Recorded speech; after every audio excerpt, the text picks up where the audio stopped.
Assalamualaikum warahmatullahi wabarakatuh. Salam sejahtera untuk kita semua. Hai, apa kabar? Semoga kalian dalam keadaan yang sehat dan baik ya. Di video kali ini, kita akan membahas mengenai peristiwa sekitar proklamasi kemerdekaan Republik Indonesia. Menjelang akhir tahun 1944, Jepang mulai mengalami kekalahan dari sekutu. Puncak kekalahan Jepang terjadi setelah sekutu atau Amerika Serikat menjatuhkan bom atom pada kedua kota utama Jepang. Pada 6 Agustus 1945, sekutu mengebom Hiroshima dan pada 9 Agustus 1945, sekutu mengebom kota Nagasaki. Peristiwa pengeboman Hiroshima dan Nagasaki sampai juga ke telinga para aktivis pergerakan. Pada 9 Agustus, Soekarno, Muhammad Hatta, dan Rajiman Wedodiningrat terbang ke Dalat, Vietnam, atau markas besar Angkatan Bersenjata Jepang di Asia Tenggara memenuhi panggilan Marsekal Terauchi. Pada tanggal 10 Agustus, Sultan Syahrir mendengar dari siaran radio British Broadcasting Corporation atau BBC tentang kemungkinan Jepang akan menyerah kepada sekutu. Dalam waktu singkat, kabar tersebut menyebar ke kalangan aktivis pergerakan, baik golongan tua maupun golongan muda. Kalangan aktivis pergerakan di tanah air menjadi yakin bahwa pemanggilan ketiga tokoh ke Dalat berkaitan dengan kemungkinan menyerahnya Jepang.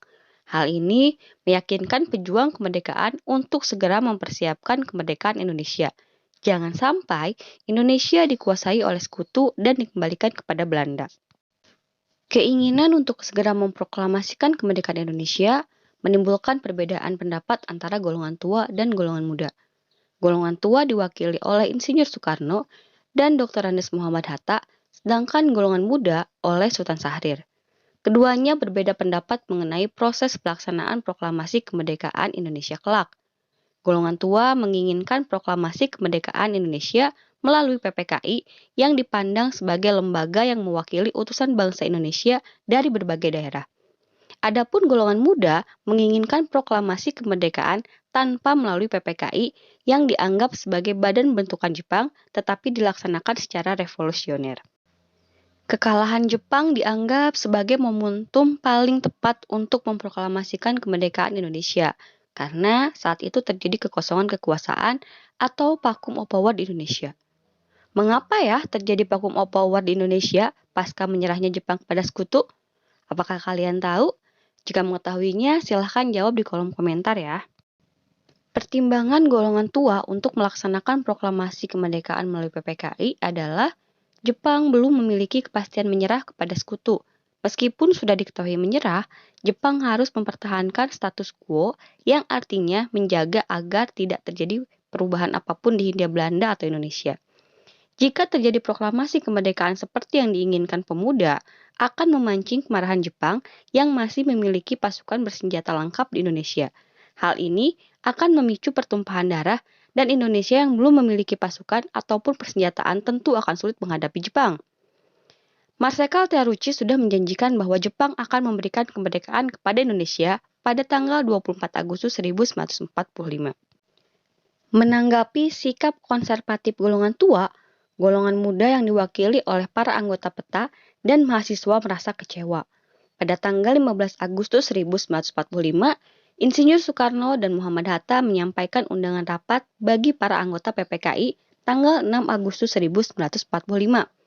Sementara itu, golongan muda yang mengetahui juga bersiap untuk memboikot rapat PPKI. Golongan muda yang dipimpin Hairul Saleh mengadakan rapat di Laboratorium Mikrobiologi Pegangsaan Timur, Jakarta dan mengambil beberapa keputusan, yaitu mendesak Soekarno dan Hatta untuk bermusyawarah dengan golongan muda dan tidak terlibat lagi dengan pemerintahan Jepang. Yang kedua, mendesak Insinyur Soekarno dan Muhammad Hatta agar segera memproklamasikan kemerdekaan paling lambat tanggal 16 Agustus 1945 malam. Pada tanggal 16 Agustus 1945 dini hari terjadilah peristiwa Rengas Dengklok. Golongan pemuda membawa Insinyur Soekarno dan Muhammad Hatta ke Rengas Dengklok, Karawang, Jawa Barat. Tujuannya menghindari keduanya dari pengaruh Jepang dan meyakinkan kembali agar proklamasi kemerdekaan Indonesia segera dilaksanakan. Daerah Rengas Dengklok dipilih karena beberapa alasan, yaitu letaknya cukup terpencil sekitar 15 km dari Karawang dan Terdapat markas peta yang saling berhubungan baik antara Daidan atau Batalion Purwakarta dan Daidan Jakarta, sehingga jika terjadi sesuatu akan cepat mendapat bantuan keamanan. Insinyur Soekarno dan Muhammad Hatta tetap menolak keinginan golongan muda. Akhirnya, disepakati oleh kedua golongan tersebut bahwa proklamasi kemerdekaan Indonesia paling lambat akan dilakukan pada tanggal 17 Agustus 1945. Ahmad Subarjo menjemput kedua tokoh nasional tersebut kembali ke Jakarta untuk mempersiapkan kemerdekaan Indonesia. Pada tanggal 16 Agustus 1945 malam, Insinyur Soekarno dan Muhammad Hatta kembali ke Jakarta. Laksamana Tadashi Maeda membawa keduanya ke rumah Mayor Jenderal Moichiro Yamamoto dan Mayor Jenderal Otoshi Nishimura. Keduanya menolak memberi kemerdekaan Indonesia karena Jepang harus menjaga status quo pasca kekalahan dari Sekutu. Hal ini meyakinkan keduanya bahwa janji kemerdekaan Jepang pun tidak akan pernah terwujud. Insinyur Soekarno dan Muhammad Hatta kembali ke rumah Laksamana Maeda di Jalan Imam Bonjol 1, Jakarta, untuk mempersiapkan proklamasi kemerdekaan Indonesia. Adapun tokoh-tokoh yang terlibat dalam rapat perumusan teks proklamasi kemerdekaan adalah Ahmad Subarjo, Soekarni, Sayuti Melik, Burhanuddin, Muhammadiyah, dan Sudirman. Insinyur Soekarno, Muhammad Hatta, dan Ahmad Subarjo merumuskan teks proklamasi.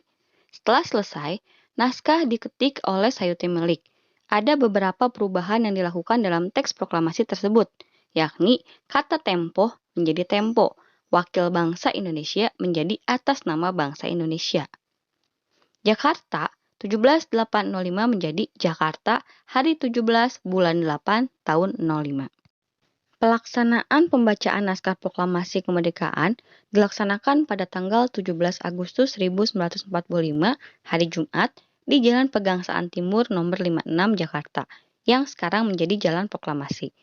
Upacara proklamasi kemerdekaan dipimpin oleh Latif Hedaningrat tanpa protokol. Latif segera memimpin barisan untuk berdiri dengan sikap sempurna. Suhud dan Latif mengibarkan bendera merah putih secara perlahan-lahan. Sesudah selesainya pembacaan proklamasi, bendera merah putih dinaikkan sambil diiringi lagu Indonesia Raya yang secara spontan dinyanyikan oleh seluruh masyarakat yang hadir pada saat itu. Seusai pengibaran bendera merah putih, acara dilanjutkan sambutan dari Wali Kota Suwiryo dan Dr. Muwardi.